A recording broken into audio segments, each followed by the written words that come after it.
Hey everybody, Kevin Lowe's here from the Real Estate Tech Guys. It's officially 1 week away from CoreNet.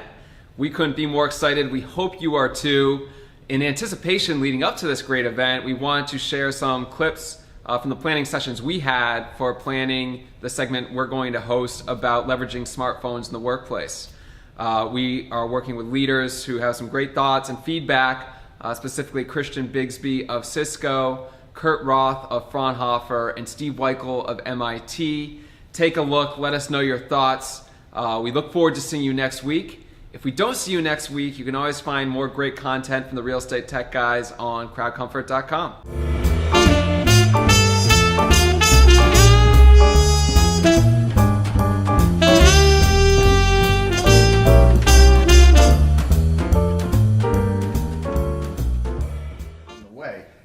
One other barrier that we face as a startup company that's trying to come into the space is the notion of that one ubiquitous solution, and I think that almost becomes a barrier because the one ubiquitous solution is almost like a unicorn.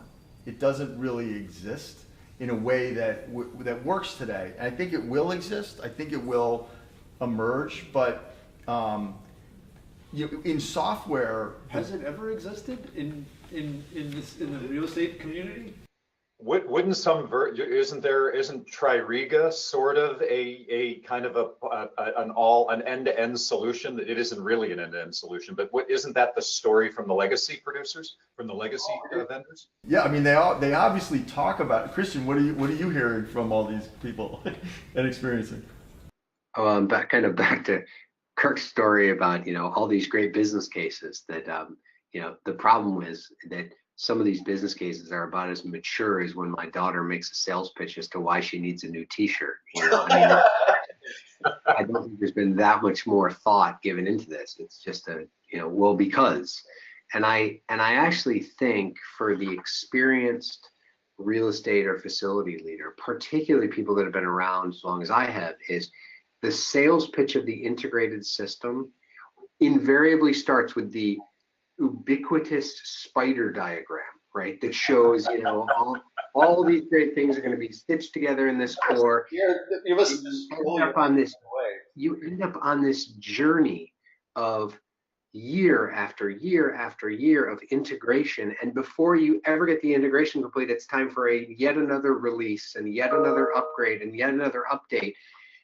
And to steal the line from the Brits, it's jam tomorrow. It's this never-ending program of lots of infrastructure, lots of integration, lots of data exercises, lots of hierarchies in terms of where these systems sit and where these backbones sit, and you never get to the point of it running.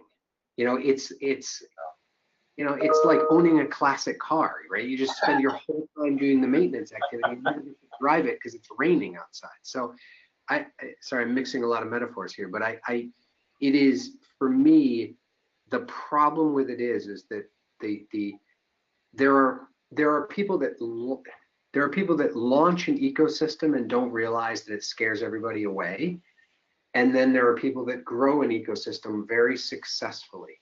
And I think the issue is, how do we grow that ecosystem without scaring everybody off as to you look at the cost? And the companies that I say do this well, that seem to be successful at selling this aren't in the facility space. And I'll give you the toughest example, and that's, I don't know how SAP continues to be successful at selling their story, because it's so intimidating and it's so complex and it takes so much money and so much resource and so much, this is how it's going to happen, and it's not up for debate. It is the hardest thing to sell inside of companies, and yet companies will go for it. In the facility space, nobody has been able to make that pitch. And to Steve's point, Tririga's been trying to make that pitch for years. We never got the utility in my former worlds. We never got the utility out of Tririga that was much beyond understanding the occupancy of your buildings, right? And it was always, we could sell you this upgrade or we could sell you that upgrade, but it never gave us the insight we really wanted.